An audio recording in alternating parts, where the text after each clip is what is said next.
Torment in the dark was the danger that I feared.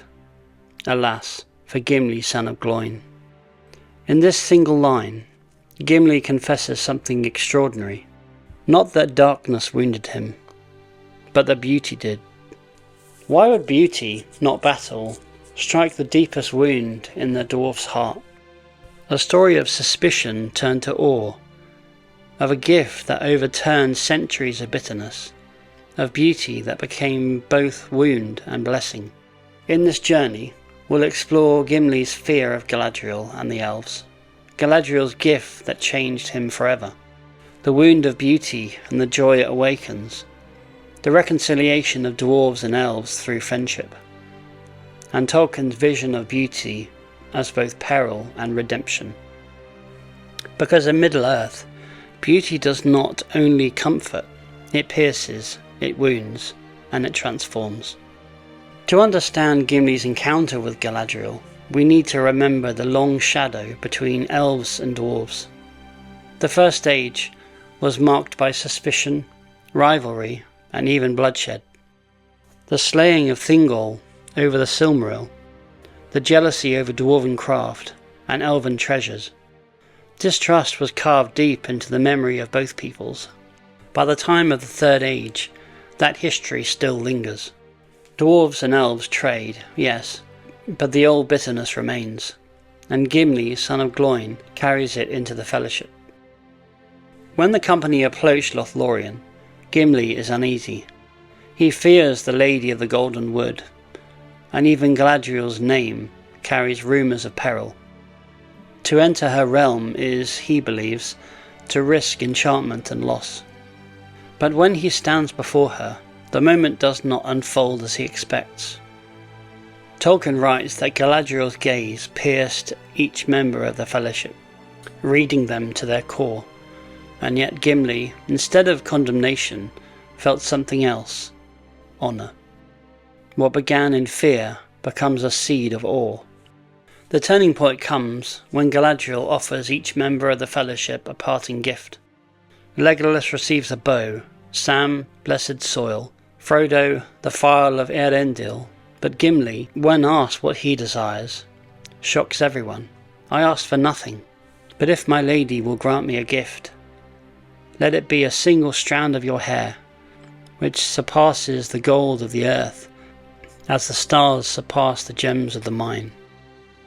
A strand of hair, not a weapon, not treasure, but a token of beauty freely given. Galadriel, moved, gives him 3. This gesture carries layers of meaning. Long ago, Fëanor, the mightiest of the Noldor, begged Galadriel for a strand of her hair to set in crystal, to capture her radiance. She refused him. Yet now, to a dwarf of all people, she grants not 1 strand, but 3. It is grace, pure, unearned, beyond all bargaining. It overturns centuries of bitterness and reveals a new bond of respect and love. For Gimli, it is not simply a gift, it is a blessing. And here we reach Gimli's haunting words. Torment in the dark was the danger that I feared, and it did not hold me back. But I would not have come, had I known the danger of light and joy. Now I have taken my worst wound in this parting, even if I were to go this night straight to the Dark Lord. To Gimli, the danger is not in orcs or in shadow, it was in beauty. Because beauty does not leave us unchanged, it awakens longing for what is beyond us, for what cannot be held, for what will one day fade. Tolkien understood this intimately. In his essay on fairy stories, he speaks of joy beyond the walls of the world, poignant as grief. His friend C.S. Lewis called it Sehnsucht, a deep yearning, a sweet ache. For Gimli, Galadriel's beauty is a blessing that wounds. It reminds him of light he cannot possess, of joy he cannot hold, and yet that very wound deepens his heart. Tolkien himself coined a word for this, eucatastrophe, the piercing joy that breaks through sorrow, reminding us of grace. Beauty wounds, but the wound itself is healing. Gimli's love for Galadriel does not remain a solitary devotion. It blossoms outward, shaping one of Tolkien's most unlikely friendships, Gimli and Legolas. Elves and Dwarves, once bitter rivals, are reconciled in these two, and the seed of that friendship is Galadriel's gift. From that day, Gimli never speaks her name without reverence, and Legolas, touched by his devotion, finds in the dwarf a brother. Their journeys after the War of the Rings are marked by this bond. Together they explore Fangorn. Together they marvel at the glittering caves of Helm's Deep. In beauty they find unity. And at the end of all things, their friendship is so strong that Legolas builds a ship and sails west. And Gimli, alone of all dwarves, is permitted to go with him. It began with a gift of hair, and ended with a gift of friendship eternal. Why does Tolkien weave so much peril into beauty? Because in his world, beauty is never safe. The Silmarils were jewels of light, but they brought ruin.